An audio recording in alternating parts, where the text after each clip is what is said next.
1 was a pretty good game. Not just gameplay.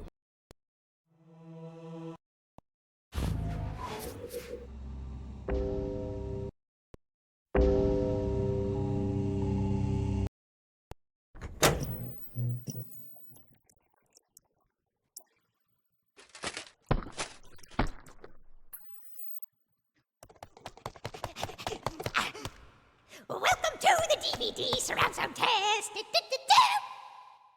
Speaker on that side, speaker on that side. Center speaker!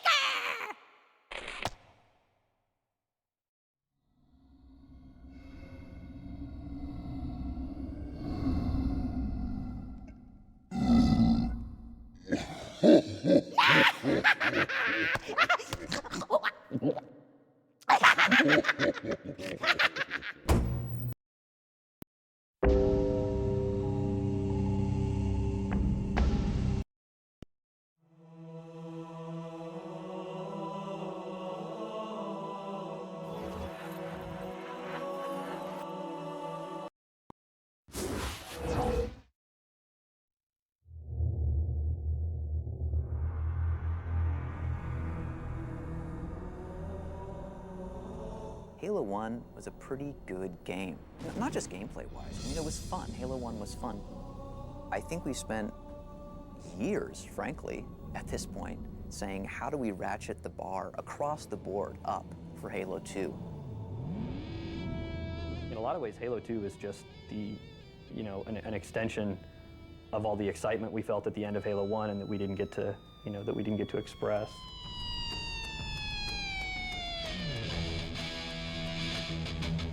Just in every way, we've really increased the scale and the scope of the game. It's exploring huge environments, 10 times the size of Halo 1. It's about kicking ass in as many ways as possible, in as many different bodies as possible. Halo 2 is about guns and more guns. That's what it's about.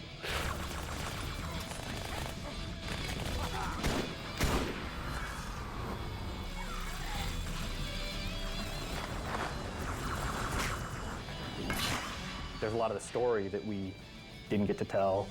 Boo. Kill the demon.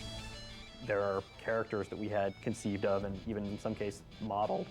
And it's also the same group of people too, and they all still want to do what they're doing. We want our game to look like a movie. We want it to look like something that's just unbelievable to experience. I guess we're sort of feeding off each other, so it's a really creative group of people that trust each other. The really important thing to do now is to take all these different disciplines who are all working on their own things and take all those pieces, take the AI code and the physics and the guys working on the levels and bring all those pieces together at the same time, and then you keep doing that. You keep colliding things together until it's a game.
Grab it, grab it, grab it. Keep going, I got your back. No, not you, dude. Dude, kick it out the window. Hop in. Grab the sword, get him. Keep it going, keep it going.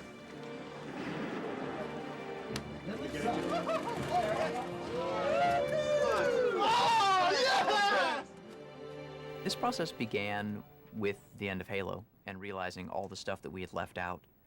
And Jason and I and Jamie and a few other people sitting down and thinking really hard about, oh, wow, what did we really want to tell? And then Jason locked himself in a room for a while and organized his core ideas and then came to me and said, hey, you know, these are my thoughts about a story for Halo 2. What do you think? Yeah, I don't know if we're crazy or stupid or we just like good stories or what, but we certainly worry about that a lot more than you might think we'd have to in a game that's mostly just about action and about not thinking.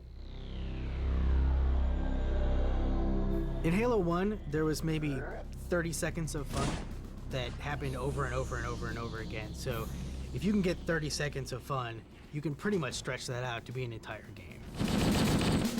Encountering a bunch of guys, melee attacking one of them before they were aware, throwing a grenade into a group of other guys, and then cleaning up the stragglers before they could surround you.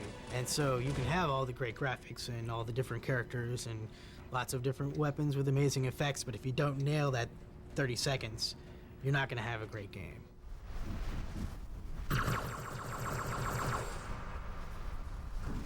This is the copy of the script, the cinematic script for Halo. This document needs to talk to programmers and artists and animators and everybody. This is 160 pages worth of cinematics. That's kind of crazy if you just think about it on its own. But when you look at a game which is 15 levels long and with a couple protagonists and a fairly complex story arc, I mean, when you need to drive the player's experience for 20 hours of gameplay, say, 120 minutes of cinematics doesn't really seem that out of proportion. But just to look at it prima facie, it's pretty daunting. You think, my God, you're making a feature film. Why was it not destroyed with the rest of their fleet? It fled as we set fire to their planet. But I followed with all the ships in my command.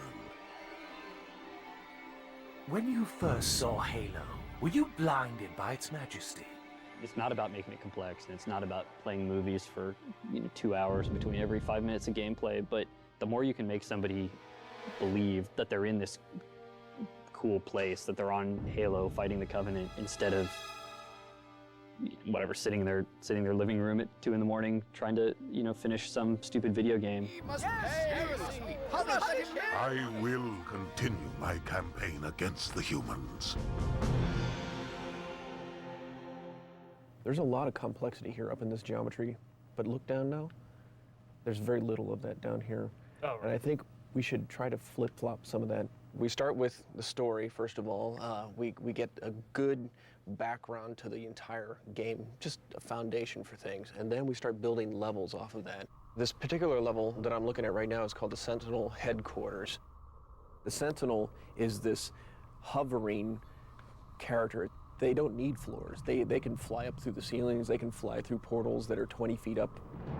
But you as the character will have the challenge of traversing this interesting terrain inside the structure, up and across beamwork and through these little portals throughout the space. So it's gonna be really interesting for the player to explore.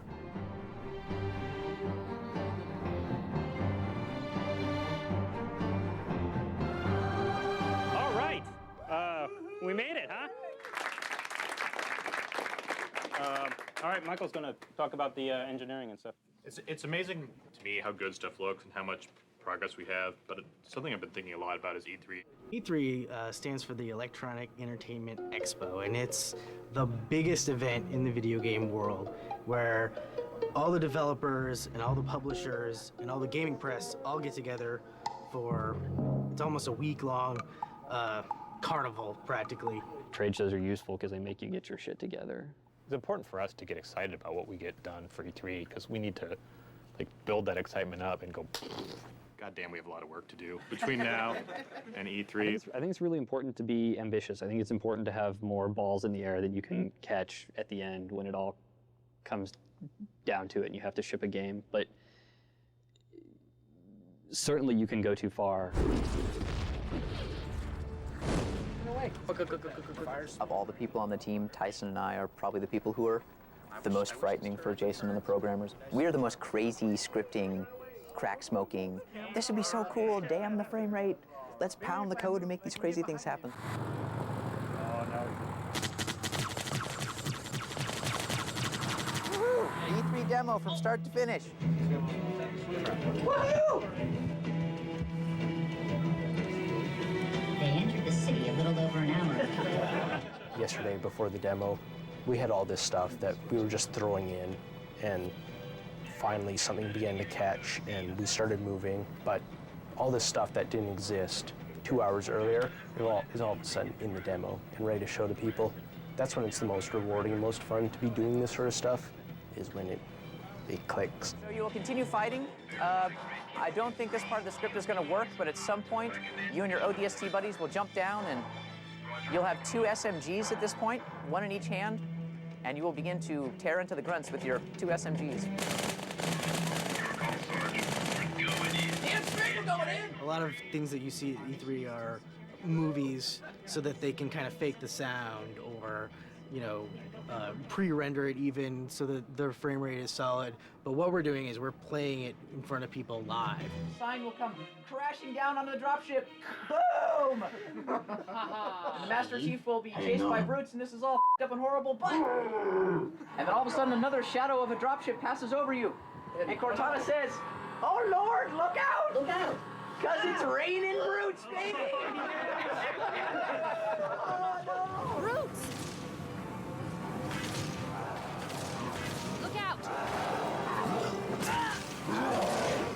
This is for a scene where the brute jumps down onto the hood of the Warthog, surprising the driver and the Master Chief in the back, for Joe's demo at E3. We always want to try to put a bit of ourselves in the character. It's at least what I'm trying to do with the brute as well. We've been playing around with the idea of characters boarding other vehicles. So here you see a cycle of the brute swatting the driver and the passenger out of the way. It's a pretty rough cycle. It's about 70% complete. Still got a lot more work to put into it. What we are doing now for animation is so much more in-depth. We're bringing so much more character to each one of the entities in our game. So creating an environment that is visually compelling and beautiful from all vantage points is such a huge challenge.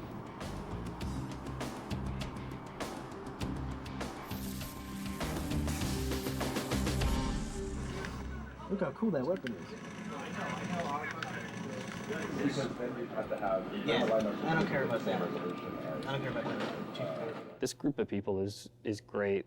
I'm sometimes pretty awestruck by, how smart these people really are and how good decisions that they're really making. Yeah, I'm really proud of those guys. Okay, we should try it. Just that scene where the chief ejects out the tunnel door now, which was never slow before, is now but slow. Okay.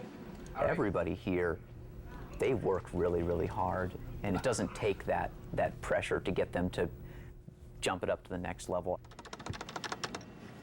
Jason, help.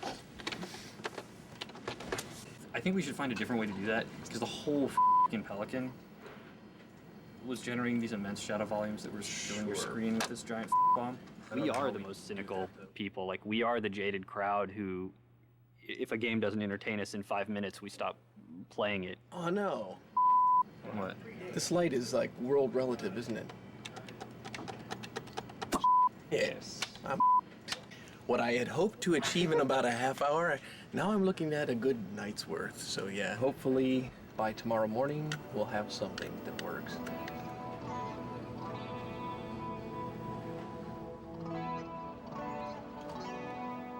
The Pelican is so expensive. That's for Shadowcast. The small group of people who, as you work to the very, very end, are going to sit down and feed off that adrenaline and fix the really nitty-gritty details and ship the really totally polished thing. Oh, that's gonna hurt. There it is.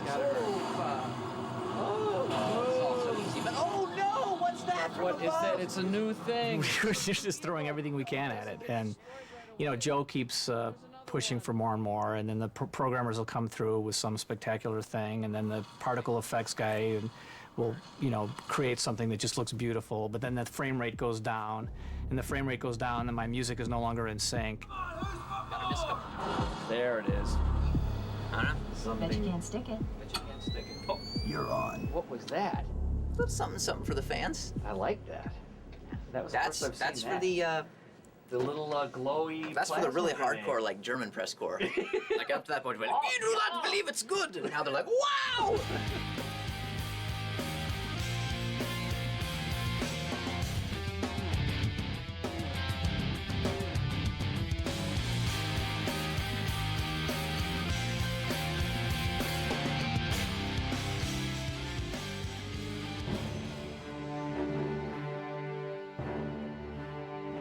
The most important thing is what comes out of this E3. It's for all the business reasons, this is an important moment for retailers in terms of making their decisions on the games they're going to get behind. And it's also really important to the fans. And I think this is a great moment for them to see, you know, what this game really could be like. We've been pretty quiet about what we've been doing. So in a lot of ways, I think fans are coming in with no expectations, right? No preconceived notions about what they're going to see.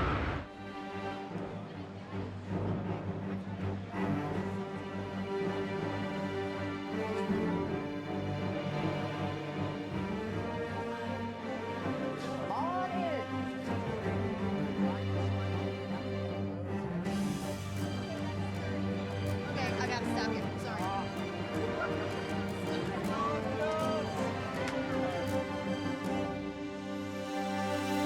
So we're going to show you Halo 2 today.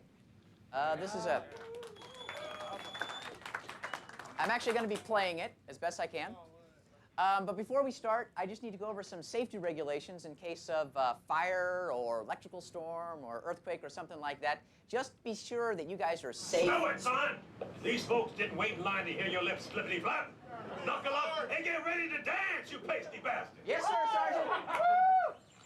What you good people are about to see is an operation in progress. This is a real-time feed. No smoke and mirrors, pre-recorded bullshit. Have made landfall and occupied one of our cities. We will link up with our forces in theater, engage the enemy, and boot their sorry behinds back into the stratosphere. Come on, biatch. Sir. Got anything? Well, I need to talk about Didn't think so. Kill the lights!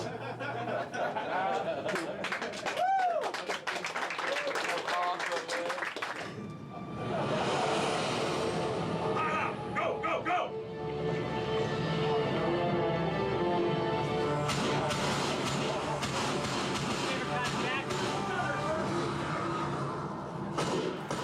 Take my weapon. You'll need it.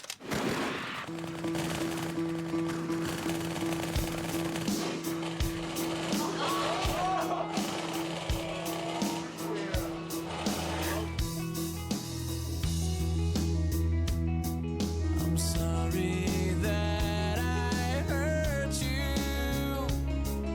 It's something I must live with every day.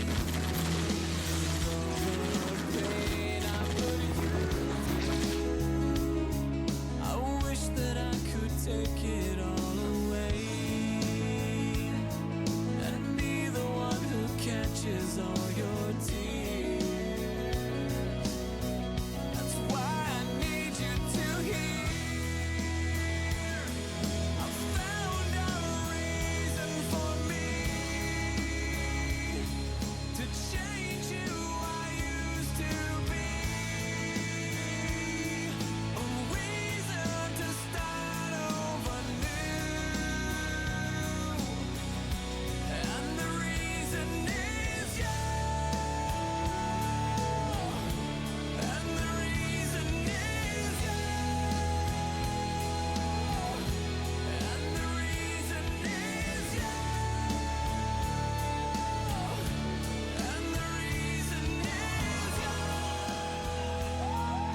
Thanks a lot for coming, everybody. Good show. I mean, when I'm watching the demo and you climb up on the cruiser and kick the guy off, I lost it. Master Chief jumped up the ghost, kicked the enemy down and got on it, and it was over. It was game over after that. Jumping on the ghost definitely surprised everyone the first time. It was like, hey, because everybody remembers getting run over by those things. You blow something up and the guy crawls out and he's still alive. I mean, it doesn't get much better than that as far as I'm concerned. It seemed like a war, like a real battle. I went to see it twice just to make sure that it wasn't the exact same thing, and it was totally different this time. I don't say the word awesome. Usually dude doesn't come out of my mouth. But the truth is, the game is awesome, dude. How the hell are we going to beat this game? Hurry it up. Let's get it out of here. No, you know, we can't wait another year. You know, I'm sorry. We can't wait. This game has to come out now.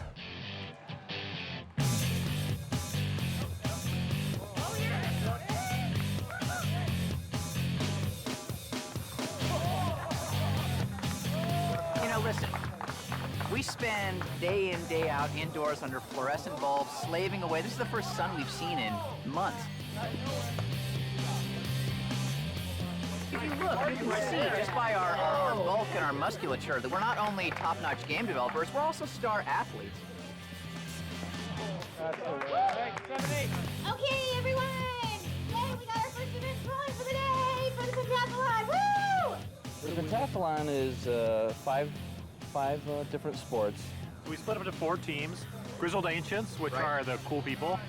It's by tenure. It's by tenure. So how long have you been at Bungee determines which team you're on? Old school, middle school, and newbies.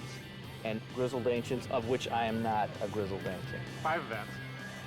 Tug of war, the old classic that everybody hates, right? So you end up with red hands. Volleyball, dodgeball, bocce ball, wacky race. And tug of war.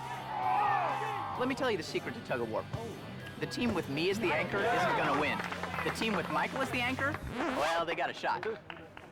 The team with Nathan over there as the anchor, they got a real good shot. Everybody's got to start with both bum cheeks on the line. Apparently, your team is like the flood. You were all one body and one mind.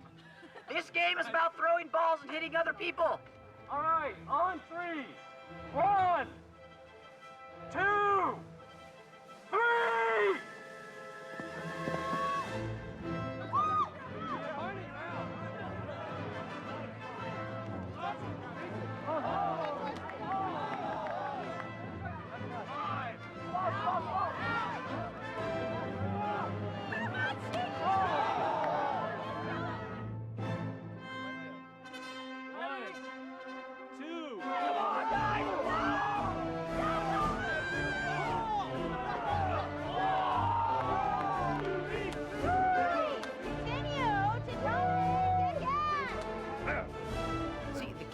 Winning at the pentathlon is non-alcoholic. You appear drunk, and yet you drink root beer. The key to enjoying the pentathlon, beer.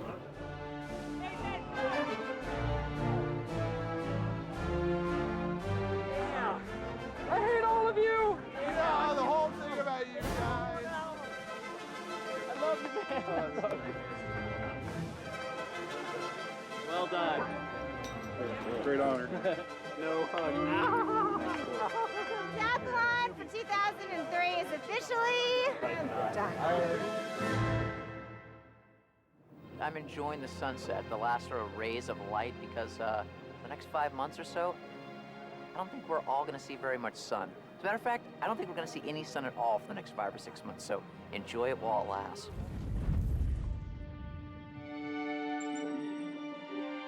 Sir, just falling in inside our formation.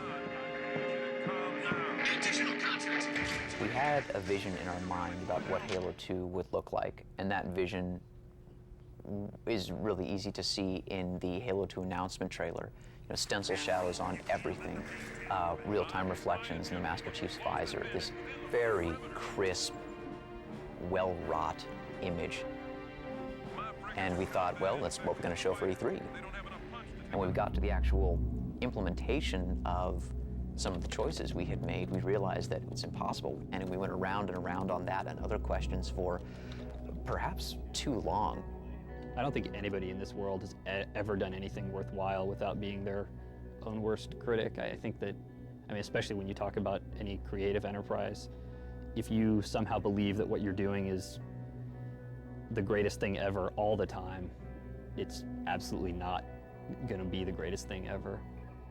We came back with E3 with actually less than what we wanted to. We came back from E3 with a demo. We did not come back from E3 with a playable part of a level.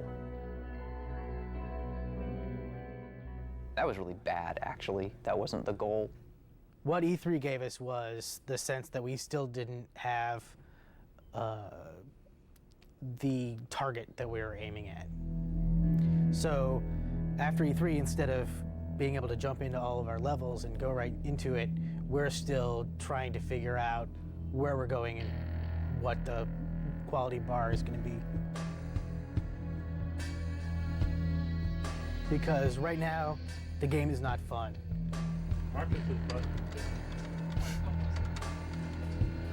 That is if I have time with all you bastards making me fix things. We've got 50, 60 guys now on the Halo 2 team. They're waiting to be told, hey, what do we do? You know, what do we, as this massive, smart, talented, hardcore, devoted guys that are going to stay up really late, what do we do? Tell us, we want to do it.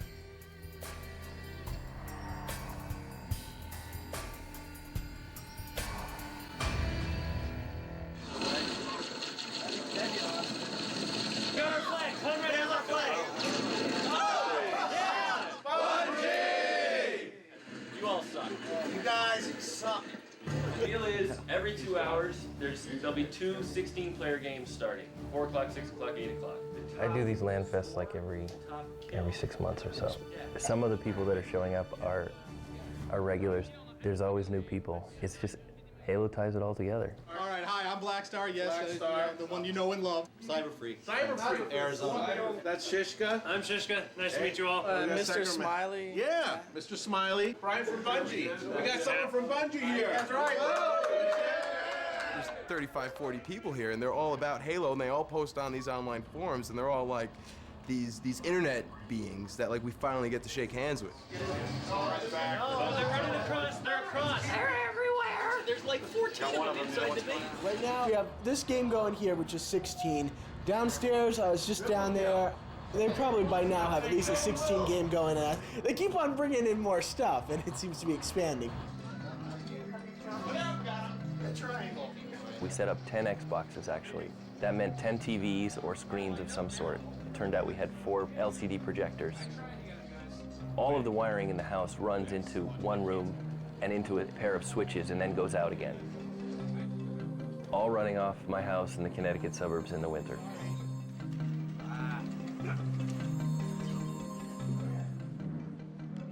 Hi, I'd like to place a to-go order, please. It's pretty big. I want 12 large pizzas. I want 3 pepperoni, 3 cheese, 2 meat lovers.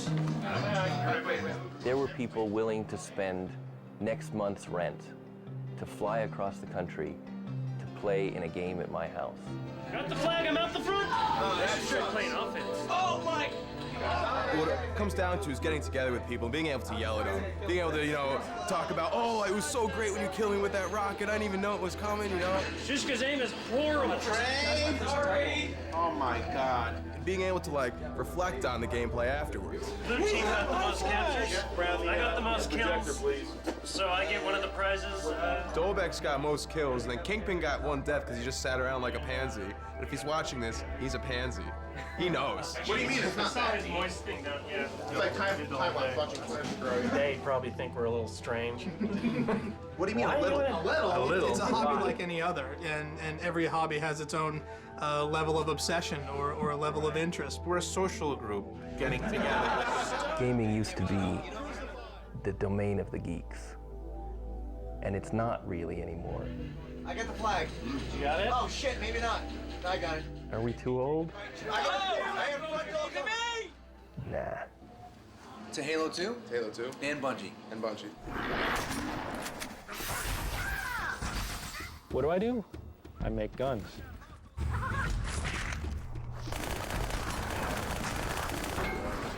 You get that butt in use it like a pistol, and you'll be able to have one in both hands. So you walk around with these 2 bullet hoses. There's the battle rifle, right? If you're like me, it'll be the weapon that you fall back on throughout the entire game, because it's the go-to gun.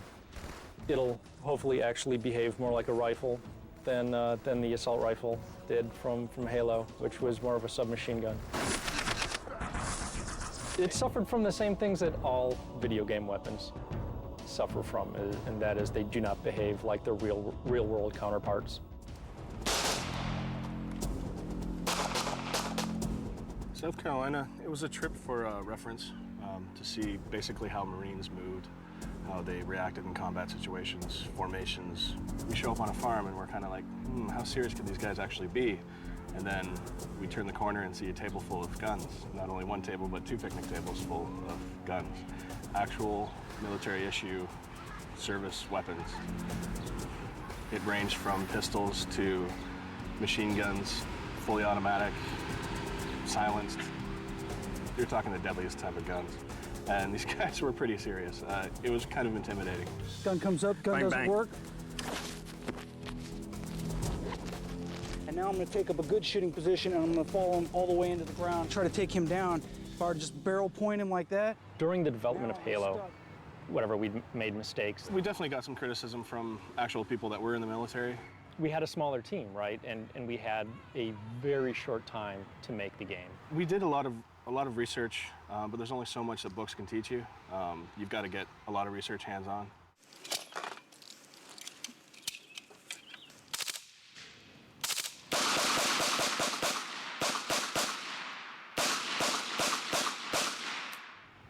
It isn't very often where you get to see guys who really know what they're doing. Full extension. Now you're holding it out here by itself. Being able to stand back and observe brass ejecting from the weapon and The most surprising thing for me was basically the communication between a 2-man unit. Moving. Move. Touching your partner's back when he's in front of you.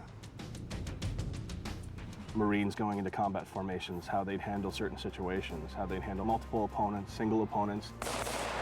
We're trying to go far and above what we've done in Halo 1.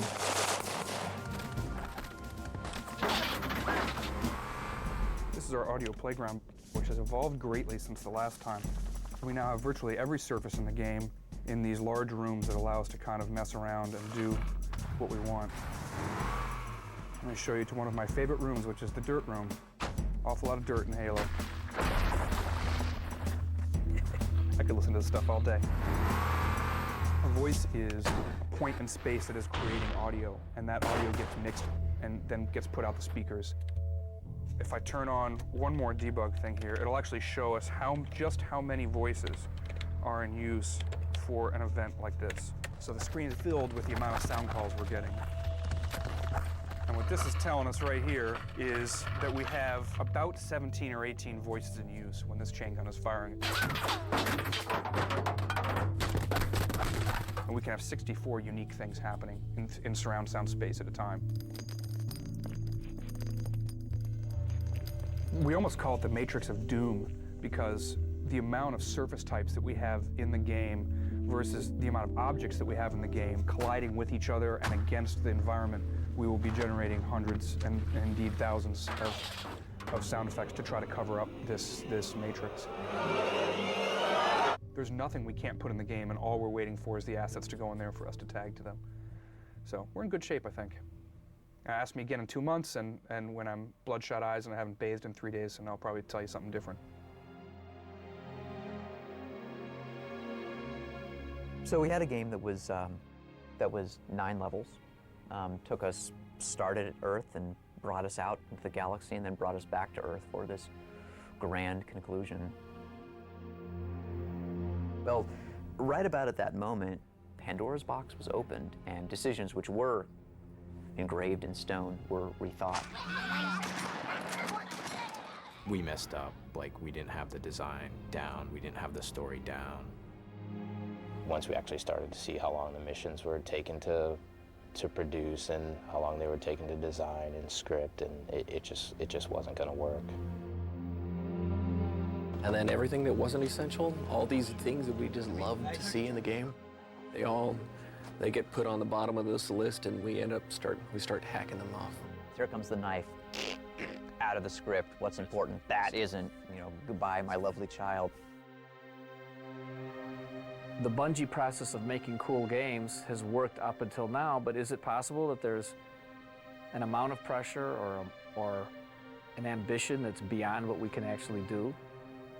I don't know. We haven't finished it yet. These levels behind me, they are commitment. These whiteboards. All they are is commitment. This is what we're going to do.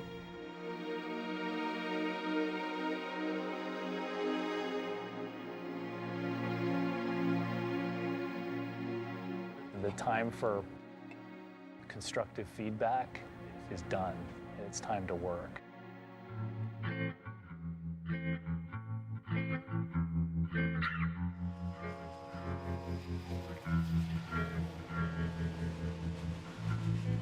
Have you paid attention to our enemies for 1 second? I beg your pardon? First of all, that guy, he's not yellow. He's orange. And since when is there a girl on the red team? My favorite thing is pretty dresses. Arrgh, I got termites in me leg. And that is not a southern accent. Arrgh. Do you have any tampons? Seriously, what is the matter with you people? At the time we started the series, we thought we were the first people ever to do this. We did. We thought we were very such original. creative geniuses. We made 2 little 5-minute. No, they were about 2 minutes No, back they were about then. 2 minutes. 2 minutes apiece, Yeah, yeah. 2 minutes each, and we put them on the web, and they were just funny little sketches that we wrote, and then we used Halo to animate them. All right, O'Malley, this is it. I got half a mind to kill you. That's ridiculous. And the other half agrees.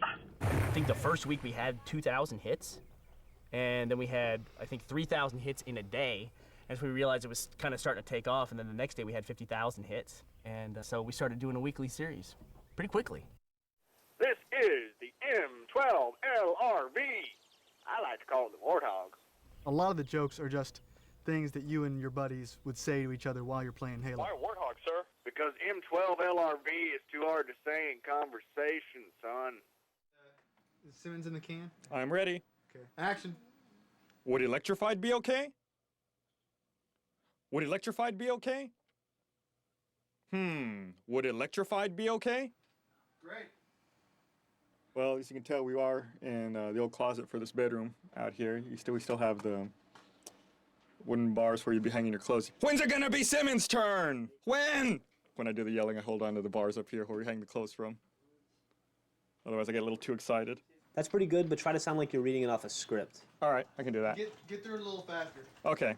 Aw, come on, Griff. He was more of a bag than a douchebag. I'm wearing a training bra. I'm wearing a training bra. Try emphasizing I'm.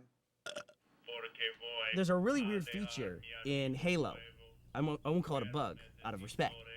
The position a character is normally in when playing the game, they have their gun up, they're looking around for somebody else going to shoot them, and then as you lower the gun, the character looks down, but at the last minute there looks back up. And we can make them bob their head to talk, to show who's talking, movement. We can have them turn to face people.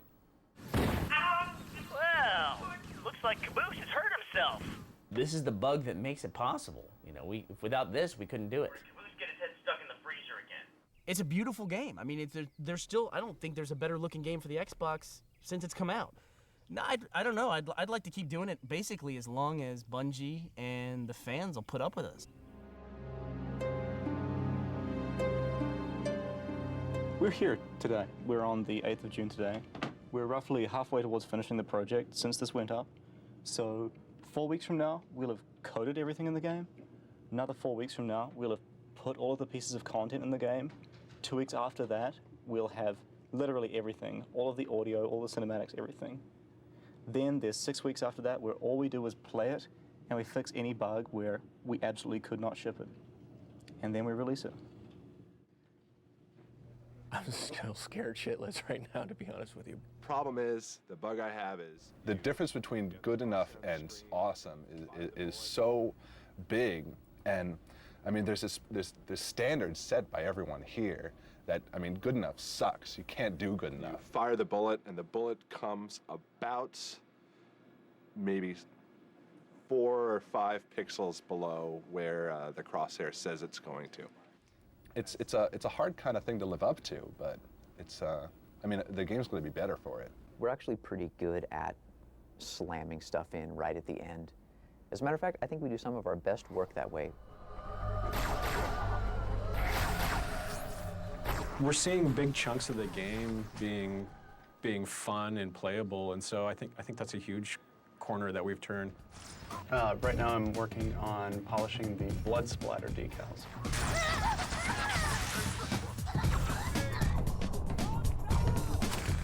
The bugger evolved into this model right here. He has independent little hips, which kind of give him buggery movement, which is cool. We're trying to add certain specific weak points to a Banshee's, like on the anti-grav pods on the wings. We've got a huge amount of work to do in this very, very compressed time period. That's scary. These guys everybody here is scared. More time would be well done. CJ doesn't need us until... If we could have some more time, that would be great, but the fans are screaming. More time, more time. Yeah, we could have used a lot more time. If you can invent a 75-hour day, you'd be my best friend. We're not asking to work shorter days. We're asking to work as hard as we're working right now, but just 2 weeks. It's an amazing thing to be part of. That many people want something so bad that they're willing to spend that, that time and that effort 7 days a week. It's tremendously hard. It's a cool thing to be part of, and Halo 1 wouldn't have been what it was if we hadn't done that, and this game sure wouldn't be what it is going to be if we had worked 8 hours a day, and maybe that sucks because we didn't plan right, and maybe there's a way to do it all on the 9-to-5 schedule, and maybe one day we'll even find that, but it's sure not the way it's going to be this time. We've undertaken this really massive task. I think that we had 2,000 or 3,000 lines of unique combat dialogue in Halo 1, and now we're talking more than 14,000 lines of combat dialogue. So the end result is that Marty and I are spending, Marty more than me, a bunch of time in the studio getting a lot of voices. On a galactic scale. Let's see, fairly robust security algorithms. I could crack them, but sidestep, cover my tracks, and voila, topside hull schematics. See, Jen, you just made like all the dorky techno geeks. There's nothing hotter than a woman that can infiltrate topside hull schematics. What's it like working with Marty? That's a good question. Joe? Oh, well, I mean, it's the best. Working with Marty is an effort in patience and restraint.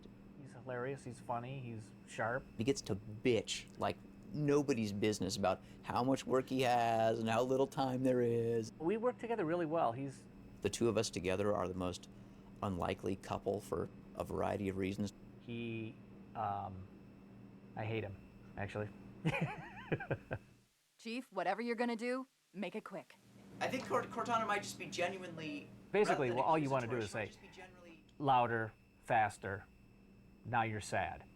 But Joe is like, well, you see, back in the first centuries of spaceflight, the Covenant... So right, the Covenant fleet which arrived at Earth is now attacking. There's an engine core, and if we destroy the reactor, that powers the core of the ship. Actually, I can see the actors' eyes start to glaze over. They have no idea what that means. So they'll say, so, you want it faster? And then I'll go, yeah, faster. I'd say Marty's direction is incredibly intuitive. Sometimes, and I'm smiling even as I say it, I don't know what I'm going to say, but Marty does, and he's already written out exactly as I'm going to say it. Oh, Pods, coming in. Sweet Lord, it's raining aliens. Oh, Jesus, why you do this to me? Aliens everywhere.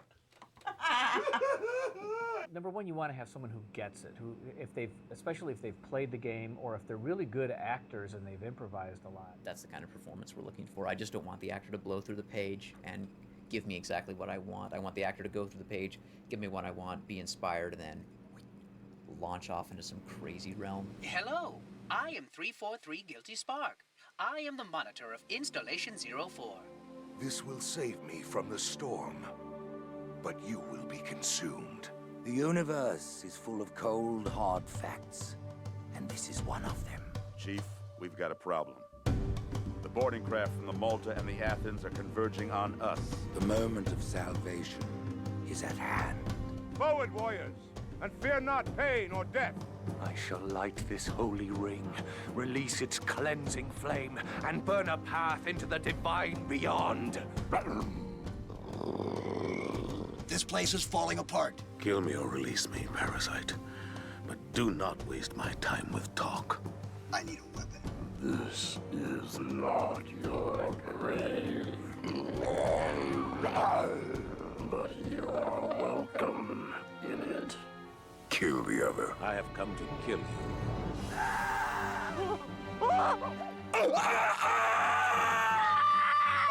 My eyes! Oh my! Where am I being taken? Hold on to your potatoes. I stick my foot so far up your ass, you'll be talking shit for weeks. Good golly, Miss Molly! Have you? Punch it, Ensign. Turret's wasted. Oh, denied. Hoorah. I love holding these highlighters.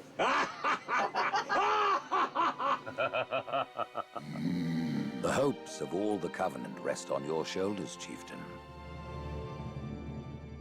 That was really wonderful to see these actors come in who we really didn't know what was going to happen with them, and they worked really, really hard, and they did a really great job. Works for us, and away we go. Whee! If only Marty would work that hard, we'd be set. Dia tat. Dia pap.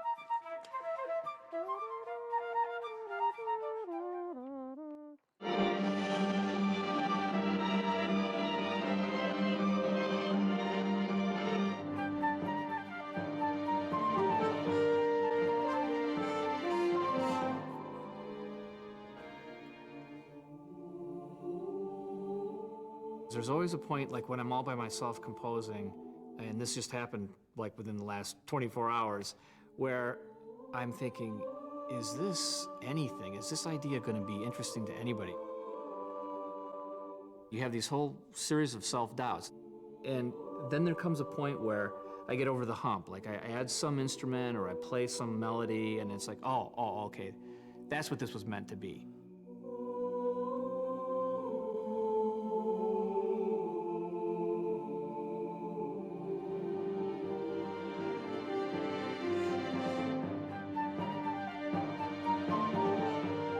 If I'm involved in the development of the game and I actually enjoy the game, and I'm talking with Joe and I'm talking with Tyson, I'm understanding emotionally what they're trying to do, then my product will be better because I'm that deeply involved in it.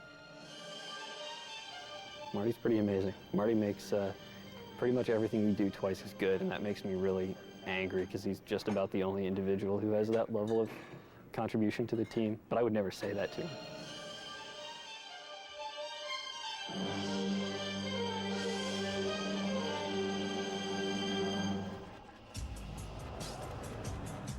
So it's really nice to see something which needed an epic effort to put it together and make it really great, sort of coming together now. The reason the plane builder is now considered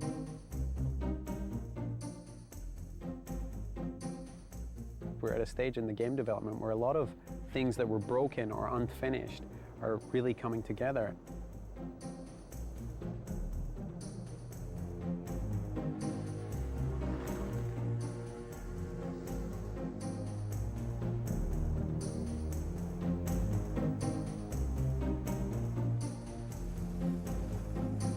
It certainly wiped out all my expectations. I was hoping for Halo 1.5 or 6, you know, and a few new features, a couple of new weapons, but just seeing how it's exploding, it's really incredible.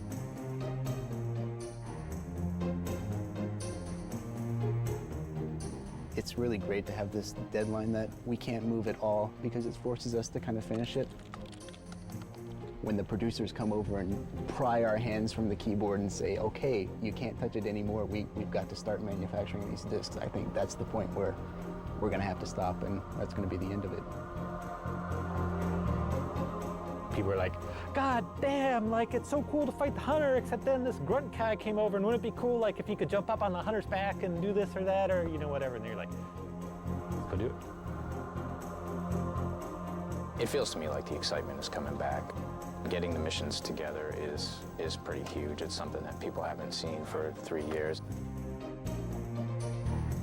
all the designers are here, programmers are here, environment artists seem like they haven't gone home since about April anyway, so I think everybody's kept focused, and I think that's something that's really important. We're seeing the light at the end of the tunnel, so that's good. There's glorious, bright light at the end of the tunnel. I see the light, it's this little pinprick, but it's coming fast. I'm married to the guy who actually got to see the light at the end of the tunnel, and he says it's glorious.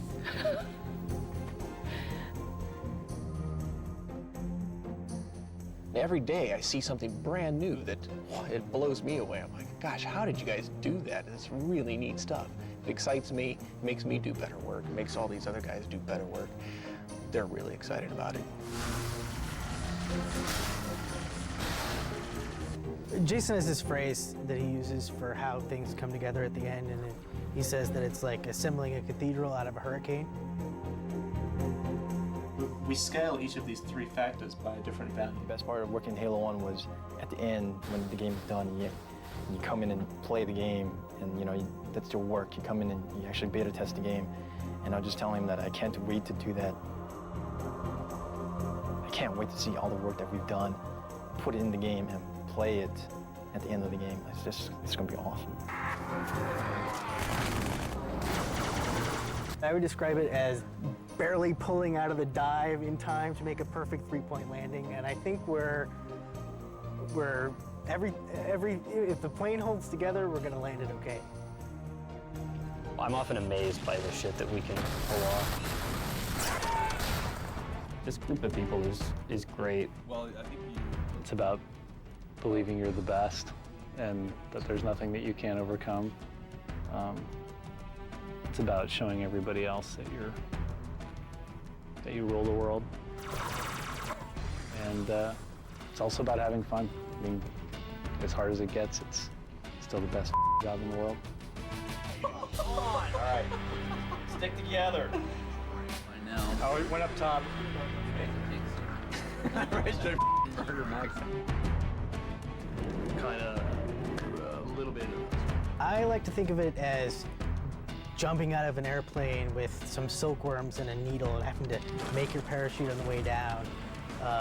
It always comes together right at the very end. Pull this out from so far. There's always this thing that happens at the end where all these disparate pieces come together and make this glorious game, and to a certain extent you just have to keep your hands on the keyboard like it's a steering wheel of a race car and type really quickly as all this stuff falls into the hopper, because very quickly what's going to come out the other side is, I think, something which is really good. We're not sure yet, but it's looking like it's going to be good. There's nothing I could do. We've got a problem. I will continue my campaign against the humans. 30 seconds out. Stand by to... Whoa.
The story of Halo 2 is It's the story of Halo 1 told from the Covenant perspective.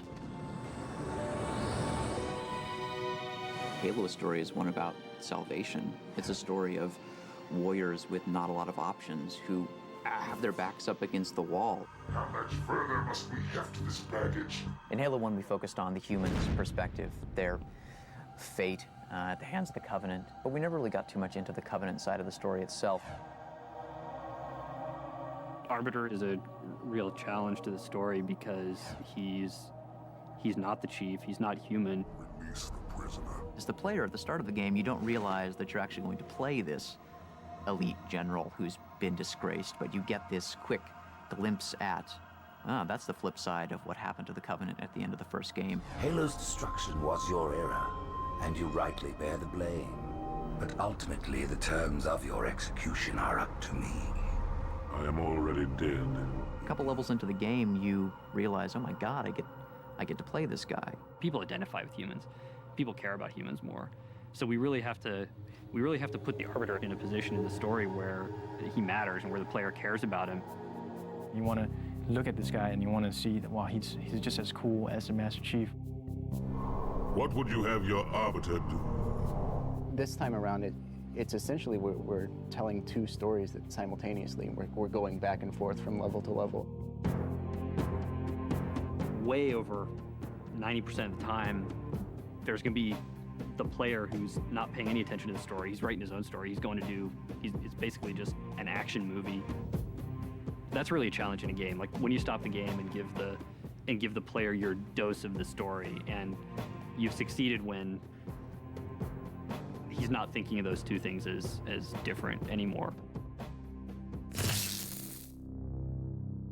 What we are doing now in Halo 2 is so much more in depth. We're bringing so much more character to each one of the entities.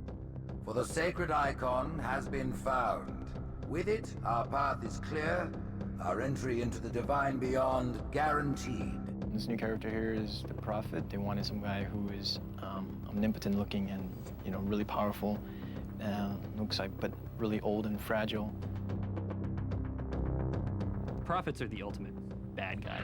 Were it not for the Arbiters, the Covenant would have broken long ago. In Halo 2, we are really making a bigger effort to give each one of those characters their more animalistic behavior, something that's more true to the actual character themselves. He's just this big, brutish guy who is just, you could probably equate him to, a really badass biker you met in a bar and crossed the wrong way. Brute is more of a combination of a gorilla type-like face, and he's got a skin of a pachyderm. The Mohawk. We were trying to think of a way to distinguish the Tartarus from the rest of the pack, and main bad guy in Gremlins 2 had a giant white Mohawk, and that worked extremely well. Everybody realized, who was the boss. I like him. I like him a lot. I think he's a cool character. I think Tartarus is someone who you really will, at the beginning, trust a little bit, but then end up loathing. And I think putting a bullet in his head is going to be extremely satisfying for people. Now would be a very good time to leave. The Chief was extremely robotic. In Halo 1, I've made him a much more, not sappy, emotional character, but show some cracks in his armor. Explain a little bit more about his relationship with Cortana. Apologize, but we're going to have to make this quick. You look nice. Thank you. And his relationship with another character, Miranda, who we're introducing, the daughter of Captain Keyes from the first game. Commander Miranda Keyes. This is a much more human story. Smile, would you? Well, we still got something to smile about. Master Chief, pretty much the consummate professional. Does his job, walks off, doesn't even get the girl. He's that cool. He doesn't need her. Your pal. Where's he going? This game's about making a hero of everybody who picks it up. I'm really excited about the moment where the player puts down the controller and says, oh man, that was so awesome. I just beat the crap out of him. We're going in. Get tactical, Marines! And it's just fun. It's a great universe. I mean, I don't know if I'd want to live there, but it's fun to visit. Oh, I know what the ladies like. Stay down!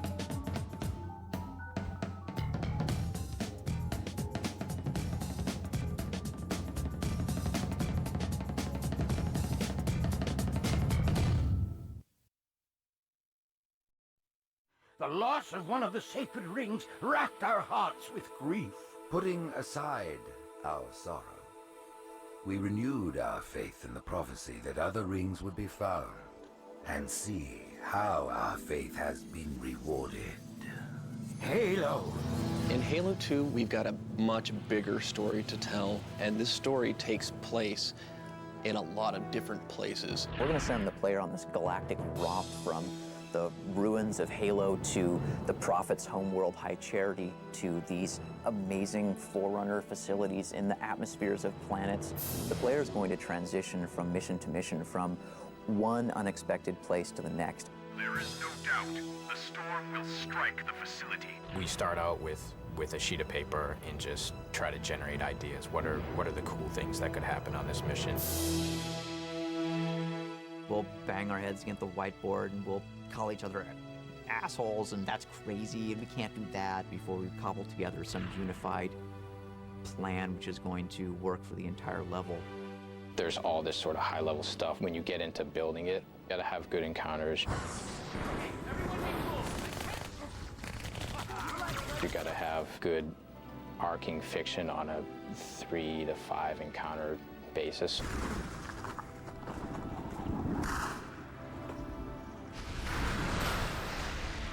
At some point, you'll get a surprise twist that sends you off in a different direction, and then it's got a really cool finale. Oracle, what is Halo's purpose? It's building an encounter that always keeps people thinking. It's a pretty big challenge. Is there anything actually going on in the room before I get there? Are guys just sort of patrolling? Is there another fight going on? You know, or a flood gonna bust through? There's a lot of tricks you try and employ. I mean, we want the player to feel like they're choosing to go in a direction even when we're forcing them to.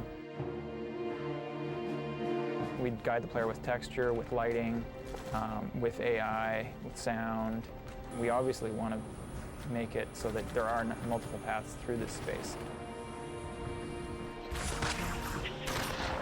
Every single one of those areas had to be modeled by an artist. I mean, there's someone went in there, and for every single wall you see, every single floor, every single light, every single, piece of glass, like there was an artist there. Someone had to go through and make all that. What I like most about Halo is that we don't build encounters and our AI doesn't act in a way that is very predictable. So AI stands for artificial intelligence. Artificial intelligence is simply the discipline that tries to simulate intelligent processes. What we're literally doing is taking these characters and we're writing a piece of software that acts as their brain. It really is all about, when this happens, do this. When this other thing happens, do this.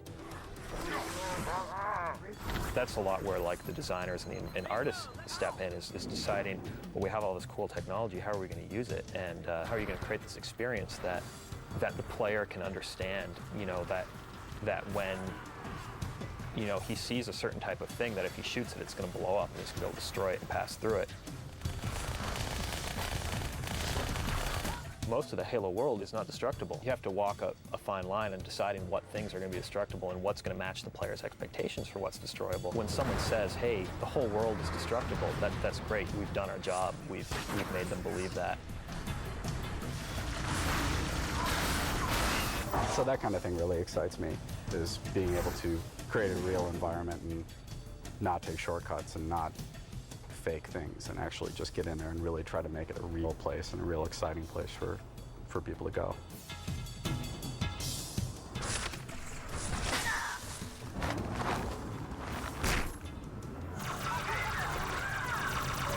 If you can set it up so that each new situation is a problem that the player has to solve, like he can do that over and over and over again. All the events that we're trying to create, we just want people to feel like they're the only ones in the context of this game that could do what they're doing. It's all about you saving the universe, again.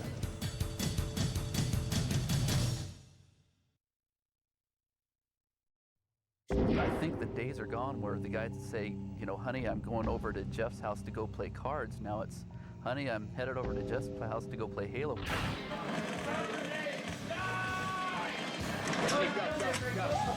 Multiplayer is a little different because it's more like a sport in that you're, yes, the game is there, but it's basically helping you compete against your friends. You essentially get to rage against each other this crazy combat world. It's always fresh. Your opponents are always new, and they are always adapting. Super addictive. We played it every single night for 1 year. We actually kind of went out on a limb with Halo 2. We've designed each one of our multiplayer maps so they fit within the single-player settings. So you could look at any of our maps and you could say, wait, I know that location.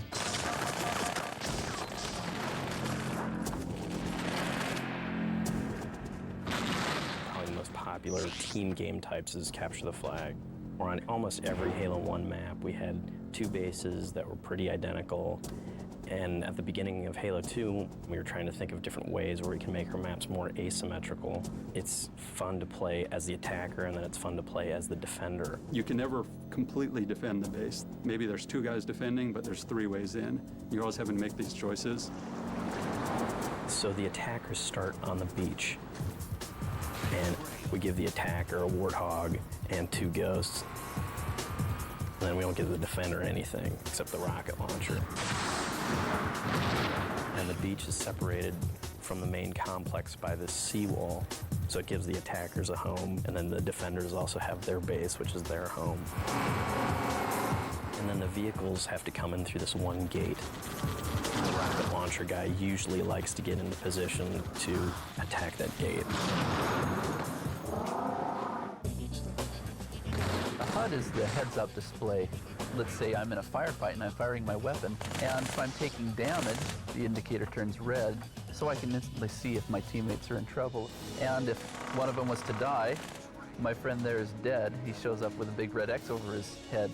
Now, there's been many times I've been in a game and I'll be following my buddies right into go get the flag, and then all of a sudden I'll see all these red X's appear on my screen. I'll go, you know, maybe now is not a good time to run through that door.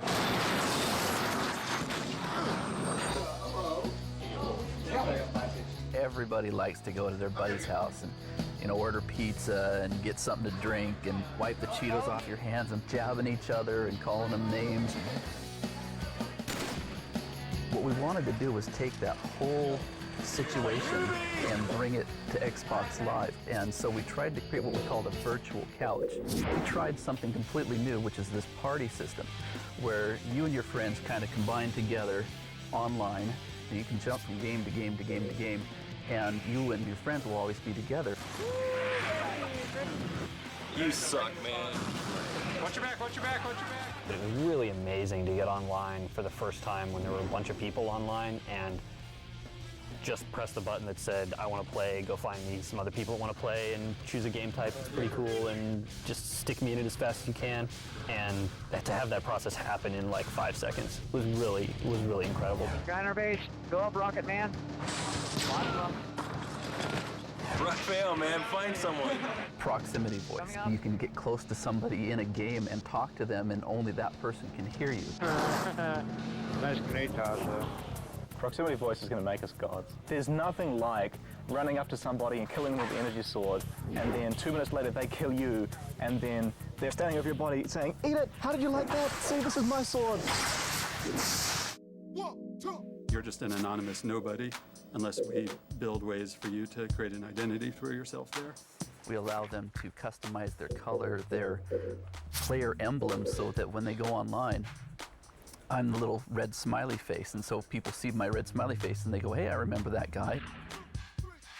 My clan is a group of guys that form a team, and we may practice, we may join one of these matchmaking playlists. It's hard to play with people that are lower skill level than you, even if you really like them, because you're probably going to lose more often and you're not going to have as much fun. If I play with Chris, the 2 of us are ranked together as a team, and if he's not as good as me, then that's going to take down your rank. The point is Chris sucks. Flag drop. Oh my god! Oh, I died because Carney was no good. One of the cool things we're working on is integrating the live functionality of the game with the website, and they're kind of going to be a starting point for your Halo 2 bragging rights. Other really cool things about map analysis or statistics on kills and weapons killed with that we may or may not get to, depending on how tired I get between now and September. If we do this right, if we are able to really pull off the engine and Xbox Live and the social community, it's going to destroy everything else that's out there. There is something somewhat magic It's like being an athlete in a sporting event. Nice.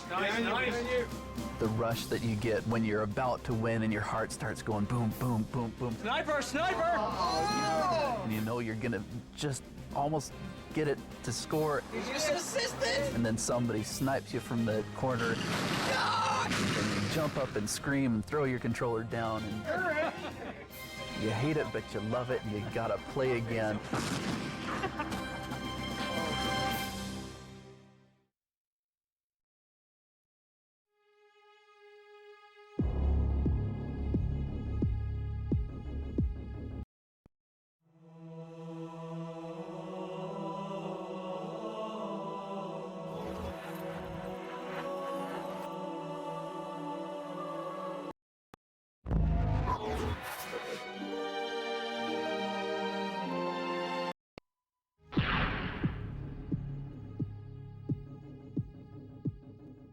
I'm Joseph Staten. I'm the director of cinematics. I'm basically in charge of making the movies, telling the story.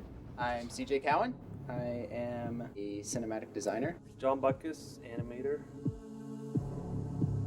This is a scene that used to happen in the middle of the control room level, where the Arbiter comes across Sergeant Johnson, basically about to be executed by some brutes. This one will do. Kill the other. Yes, Chieftain. A day's ration says I do this in one cut. 2 cuts, at least. You're on. This was going to be sort of our big, crazy fight scene that John and I cooked up, and John did most of the good choreography for it. And then we decided to simplify things. I don't know, what would you add to that, John? How do you mean simplify? By cutting it? Yeah, right. By saying, this is stupid. No, I think if you watch it, you'll see that there's just a ton of really great action, which I think ultimately decided one was really hard to animate given the time that we had. So it was a fight scene that we wanted the player to actually do himself. Right.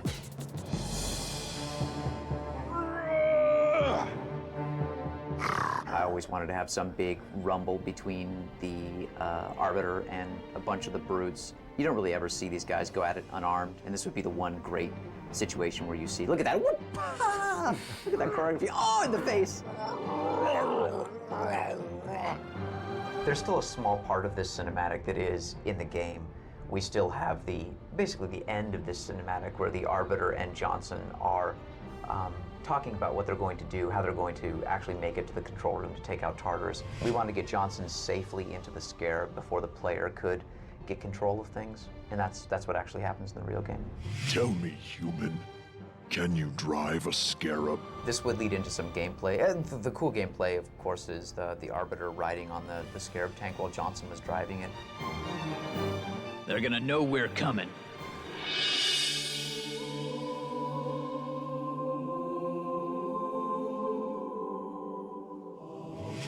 This is the scene that used to be called the mural scene, and you're about to see why. This is our big chance in the middle of the game to give the player a really clear understanding of the Covenant religion, explain how it's actually set up, what they believe in, and why. I think the original Videomatic that we're looking at, it probably gave the player too much information. I think we were trying to sell the Covenant side of the story a little bit too hard. What has happened? The prophets blame us for that braggart Regret's demise, and decided to replace our best warriors with these imbeciles. But I think the cool thing, if you look at the real cinematic in the game, the one that evolved from this, we picked the most important things, which were the changing of the guard, the relationship, the uneasy relationship between the Spec Ops commander and the prophets, and then the sort of conniving way that the Prophet of Truth gets the player, the Arbiter, excited about going and completing his task. Those sort of three critical moments are still in the real cinematic, but they're done much more efficiently. This is kind of the very beginning of the realization that the Covenant is starting to fall apart, where the elites are kind of being ushered off to the side by the prophets, and the brutes are kind of coming in, and nobody really knows what's going on. The Spec Ops commander's like, I don't know why we're being kicked out. It was clear the elites could no longer guarantee our safety. But we have always been your protectors. These are trying times for all of us. We have this fantastic story arc that we're trying to get across, and we have all this backstory that we're trying to get across. And there comes a point where we look at the amount of time that we have left to finish this game, and we realize that we're just crazy. We're not going to be able to do all of this. And so we pick our battles with, you know, what we can cut out. And essentially, we're not losing that much by the cinematic that replaces what you see here. How well do you know the writ of union? As well as I did the day I swore my oath. Recite the first canto. So full of hate were our eyes that none of us could see. Our war would yield countless dead, but never victory. So let us cast arms aside, and like discard our wrath. Thou in faith will keep us safe whilst we find the path. Hungry for power and dominion, our ancestors met on the field of battle. Indeed, I suspect we would still be at each other's throats had the prophets not found evidence of the forerunners and their great journey. The murals on the wall, essentially, they walk you through the 7 stages of the formation of the Covenant. From the earliest time when the elites and the prophets were actually mortal enemies and fighting each other, up to the sort of present day where both species, in conjunction with a handful of others, grunts, etc., are actually looking for the halo ring. So as you look at the first mural, you'll see it's a representation of the conflict between the prophets and the elites, and this one shows sort of the elites' function in the Covenant, which is as the enforcers. While some were short-sighted and chose to reject the promise of our union, all were eventually swayed by the knowledge that those who joined the Covenant would be welcome on our great journey. This one here shows what the prophets do, which is essentially search through old Forerunner ruins and find artifacts. And one of the most amazing things they found as they searched was this myth of 7 rings created by the Forerunners scattered throughout the galaxy. And this myth of the rings became the thing which drove the creation of the Covenant, is the foundation of their religion, which is a belief that these rings are sacred objects that will, if activated, make you a god. For an instant, our Lord's most splendid creation revealed its hidden power, a divine wind that would rush through the stars. I think that there's a great push in games these days to throw everything in first person and to essentially remove any letterbox cinematic time. I think a lot of people are moving in that direction. I think our job is to, as efficiently as possible, bracket in letterboxes those critical things the player has to know and tell them in a way that's epic and moving that you just can't always do in first person. But we don't want to keep the player in this little rarefied special world too long. We want to give him some questions, give him some answers, but then send him back out into the sandbox. So this is a great example of a 6-minute thing that we decided, we can really do this in about 4 or 3.5, or maybe even less than that. And let's take that other stuff and let's sprinkle it around in all the different levels. And I think ultimately the player not just appreciates that more, but it makes it a richer game experience.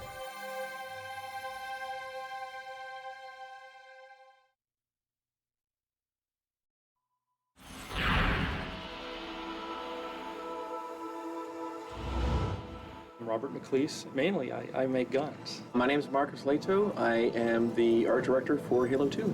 My name is Shikai Wang, and I'm a conceptual artist for Halo 2. Look, it's the blind wolf. The beloved blind wolf. That was back when you could ride it. Yeah, you could actually mount the thing and ride it. AI couldn't handle it on the AI side. Couldn't flock them. Couldn't fit them into gameplay. Oh, it's nothing on our end. No. It's always the programmers. We had it all. Hey, the Drenal. Hey, Drenal was a big deal. Hulk. Giant boss character. And we'd always thought the Covenant kept this thing, all tied up and enraged. Right. And it would bring it out during the frontline battle. It would have been a cool boss character. I think he was just too damn big. Yeah. Good vehicle smasher, it would have been good. Yeah. That was the special purpose sniper guy, right? We wanted him to have his arms used as a tripod, and he can actually flip left to right, side to side, so without having to switch weapons or something. We had him silly. being able to hang from trees as well and do some weird stuff like that.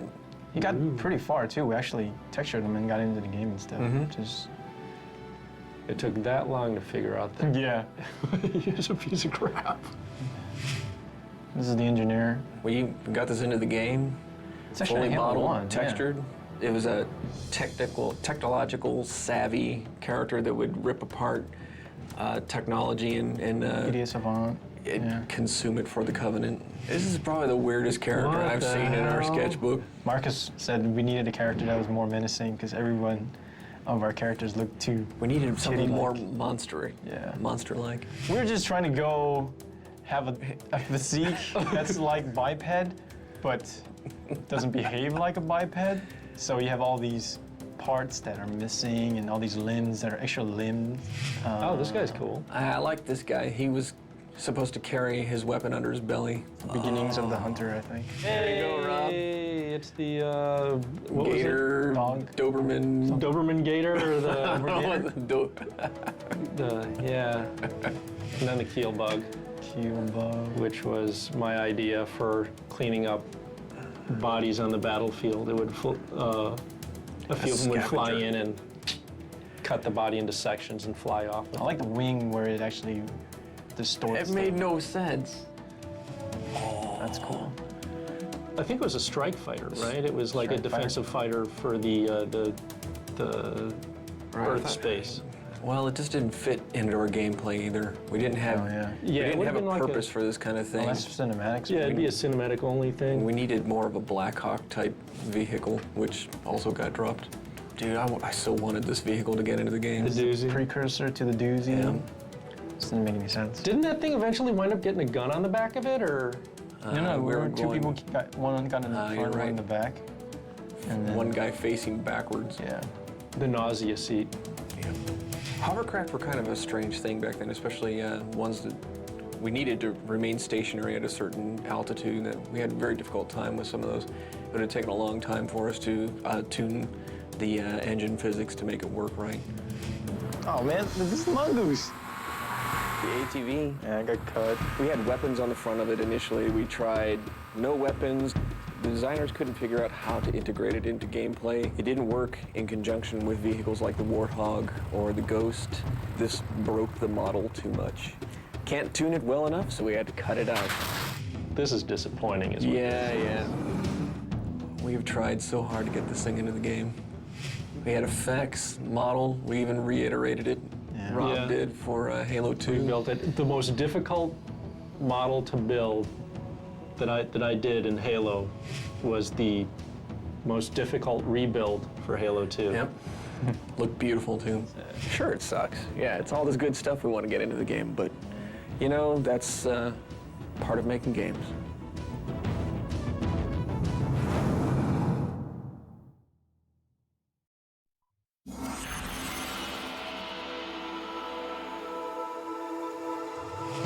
Oh my god. Love it. So you didn't know we were going to start this far back? So are those like newer guys, or are those the old guys? Those are the super old, like, those are 100 the old, poly like, guys. Hey, that looks like the back of my dog. Okay, so this is Sheik, Rob, and Paul, and Marty making sound effects. Now we're out on the road. Who thought this was going to be cool? It's like Myth. Oh yeah, Oh my well God. of course because that's what it was. This based is off the this Myth is engine. dance, and there's like one of the old busted up bunkers. Now, was that made out of like igloo blocks? No, I think it was just busted up. Okay. Is that the Floating. Hummer? And the hum. Yeah, the Hummer. That's the first version of the Warthog, I guess, huh? Yes. Yeah, and there's the old version of the Ghost. Yes, the one right to the left corner in the gray, right next to the Jeep.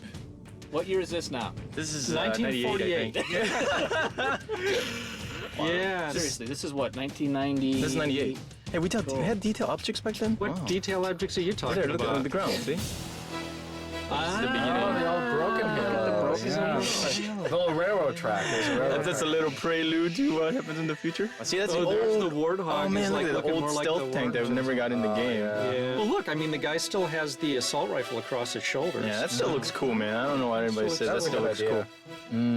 So that looks like a Warthog. Yeah, it's a Warthog. Kind of. I mean, the textures are so low res. I mean, That's cool, you know. Yeah, I think we were using 128s or something at that point. Whoa! And people probably want to know why we switched from third person to first person. Because Jason. Well, he was the one that was dead set against first person for a long time. Yeah, and then he's like, hey, wait, we can't make third person work. Hey, let's change it back. That's what happens when your lead is a crack addict. Oh, dang. That was Paul Russell, former Bungie employee. The control room. The old control room. Yeah. Yeah, boy, I have a sense of awe. Dude, this is cool. Oh, what's up at the? Oh, yeah, this is the first time we the had big mirror, mirror right? and stuff. Yeah. Oh, here we go. This is macros. 99. Oh, yeah, that's right. Oh man. So we actually tried to play Watch out for that tank. multiplayer on this thing with third person once, and then it's just impossible. It just to do turned people. into a like grenade juggling act. Yeah, just because you just can't aim for crap. Yeah. Now does that? Yeah, that actually had like the disintegrating belt. It created like twice as many particles as it really needed to. Yeah. Do. Oh, that was nice. Yeah, I He was remember we being had trouble smooth transitions. transitioning between the exterior engine and the interior engine. Let's look at all the It's getting close. hologram thing. What happens when you paint it? Yeah, look at that hologram. Wow. Yeah, none of this stuff ever got used in the original one. Uh-oh. Oh, this Getting is closer. actually had the map up in the upper. Oh, this is the E3 one. This is the E3. Right. Yeah. E3 2000. Yep. There's This is still PC though. on there. Yes. You know, I kind of like the old ones where the reflection maps weren't circular. It was just planar. That was cooler. Boy, that's when the artist knew how to draw skies, though. I feel moist. Oh man. I feel cannon off the back. good. We would have had like 30 different guns in that thing. That's right. If it would have been up to me. Yeah. Go in the water. Go in the water. Well, you know, I'll it's like, go in the come on water. to Microsoft and by the way, you only have 5 months to make your game. Well, it was either that or never release it and then go look for other jobs. All right, man, here we are. Yeah. Everybody out. Yeah, as you can tell, there's no AI at all. Everything was scripted in E3. What? Are you saying E3 was smoking mirrors? We outsourced it to a post-production house. To Henson. Okay, Rob. Wow. Okay, Yeah, Rob, there's what's the that? old alien sniper rifle, the plasma sniper rifle. Here's the old AR. Oh, and here's the anti-air rocket launcher. It's got that magic pocket that doesn't fill up with anything. Yeah, there it goes. It doesn't explode. There's the pistol. Look at all the cool weapons we had. There's before. the anti-armor rocket. How much did we get to keep from all this? Like 5? Which one is that? That's the shotgun. Yeah. Yeah, it's all right. Ah, the SMG. Holy, what the hell? Nice effect. It's a Is that fire cheap? hazard. What? This is it? What? This is it? Bet you can't stick it. You're on.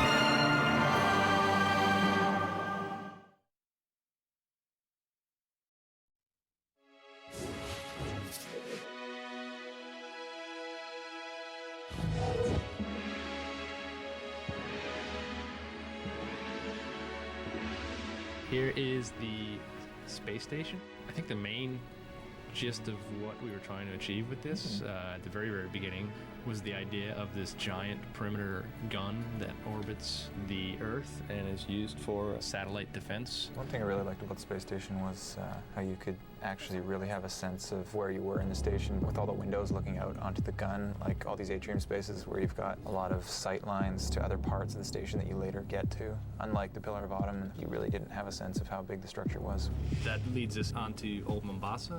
We had a lot of destruction present in this to really try to set the mood of the Earth being under attack. It was sort of an inspiration of what would an old ethnic neighborhood look like in the future. So a lot of stuff has been retrofitted with wires, and it was a nice way to transitions into the newer architecture, which you eventually get to after you play through the beach and the tunnels and all that.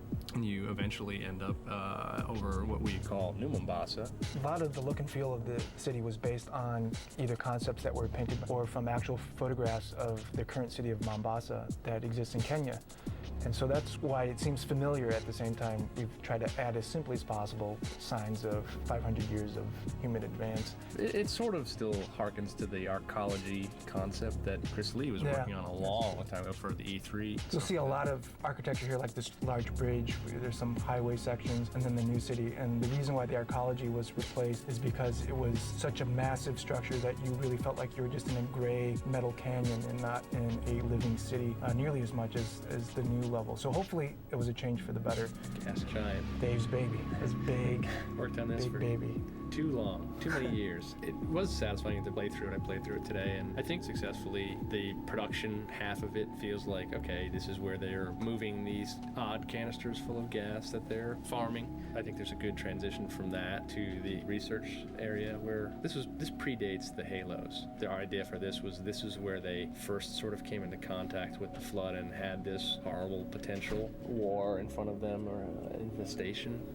Okay, here we go. Sentinel Wall. This is where things start to cook up story-wise. This wall was built by the Forerunners to keep the Flood quarantined into a specific area on Delta Halo. Even the exterior of the quarantine zone is supposed to reflect the barrenness and the lack of life that the Sentinels have been trying to instill in the area by starving it of light and energy and heat and all sorts of good things, and so that's why it's so cold. And we're now at High Charity. We definitely took a departure from the Covenant stuff that we did in Halo. We're able to squeeze the most out of the Xbox and actually do all the fancy curves and shiny surfaces that we had drawn out. We chose a different palette for colors. Yes, purple. A lot darker. Much darker purple than desaturated. Desaturated. Mauve tones of Halo 1. We pulled off a much better organic feel to everything, which was really kind of neat. And so the lighting is going to be very dark and moody. So now we're looking at the Delta Halo. It's really cool. It has a lot of beautiful water shots. I think some of the really good overgrowth throughout all of it. Yeah, we definitely put a lot more attention onto making Forerunner structures look like they've actually aged. First game, they were pretty spick and span.